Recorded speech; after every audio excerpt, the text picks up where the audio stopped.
বিনম্র শ্রদ্ধা আর যথাযোগ্য মর্যাদায় রাজধানীতে পালিত হয়ে গেল শহীদ দিবস ও আন্তর্জাতিক মাতৃভাষা দিবস।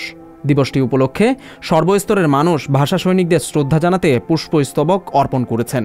কিন্তু যাদের আন্দোলন আর আত্মত্যাগের বিনিময়ে পাওয়া আমাদেরই ভাষা, তার প্রকৃত ইতিহাস এখনও জানেনই না অনেকেই। আন্তর্জাতিক মাতৃভাষা দিবস আমাদের প্রায় 30 লক্ষ ভাষা শহীদের প্রতি আমরা শ্রদ্ধা জানাই। আমরা বাংলা ভাষা পাইছি, আসলাম আজকে 21শে বইমেলা ঘুরতে আসলাম, ভালো লাগতেছে। অমর 21শে মোটামুটি যারা লেখক যারা আছে তাদের বইগুলা প্রকাশ ভালো ভালো লেখক যারা আছে উন্নত তাদের বইগুলা প্রকাশ পায় আর কি। তাদের রক্তের বিনিময়ে আমাদেরকে তাদের বাংলা ভাষাটা দিয়ে গেছে, তাদের প্রতি অবশ্যই আমাদের শ্রদ্ধা থাকবে। এবং কি আজকের এই দিবসটা হচ্ছে 21শে ফেব্রুয়ারি।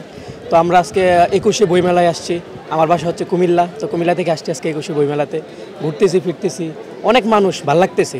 ইতিহাসের পাতায় বাংলাদেশের ভাষা আন্দোলনের কথা বিশ্ব দরবারে স্বর্ণাক্ষরে লেখা রয়েছে। পরিতাপের বিষয়, ভাষা আন্দোলনের 72 বছরে এসেও সঠিক ইতিহাস না জানার প্রবণতা। অপরদিকে একটু লক্ষ্য করলে দেখা যাবে মাতৃভাষার প্রতি অন্যান্য জাতির অনুরাগের চিত্র। 1952 সালে ছিনিয়ে এনেছে বাঙালি জাতি, যেভাবে ছিনিয়ে এনেছে ঠিক তদ্রূপভাবে আমরাও চাই, আমরা একজন চাকমা হিসেবে প্রত্যেকটি জাতি চাই, শুধু চাকমা নয়, বাঙালি নয়, হ্যাঁ, প্রত্যেকটি জাতি চাই নিজের মাতৃভাষাকে উন্নত সব দেশে, সব পৃথিবীতে ছড়িয়ে দিতে এবং কি আন্তর্জাতিকভাবে নিজের মাতৃভাষাকে বিলিয়ে দিতে চাই। 25 ফেব্রুয়ারি আন্তর্জাতিক মাতৃভাষা দিবস, এই দিনটি আমাদের নিজস্ব ভাষা আমরা পেয়েছি, এটা আমরা গর্বিত। অভিভাবক ও সাহিত্যিকরা মনে করেন ভাষা আন্দোলনের সঠিক ইতিহাস শিশুদের জানাতে হবে পরিবার থেকেই, যা দেশ ও জাতিকে বিশ্ব দরবারে মাথা উঁচু করে বাঁচতে শেখাবে।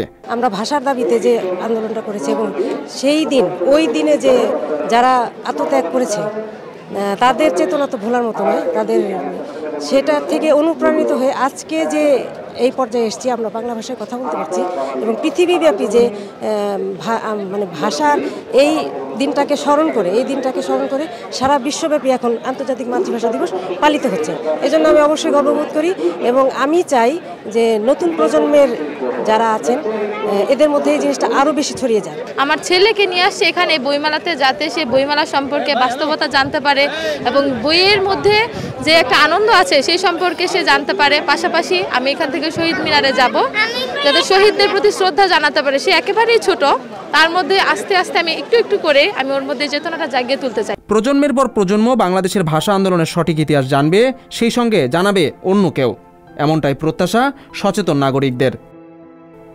বিজন কুমার, সংবাদ প্রকাশ, ঢাকা।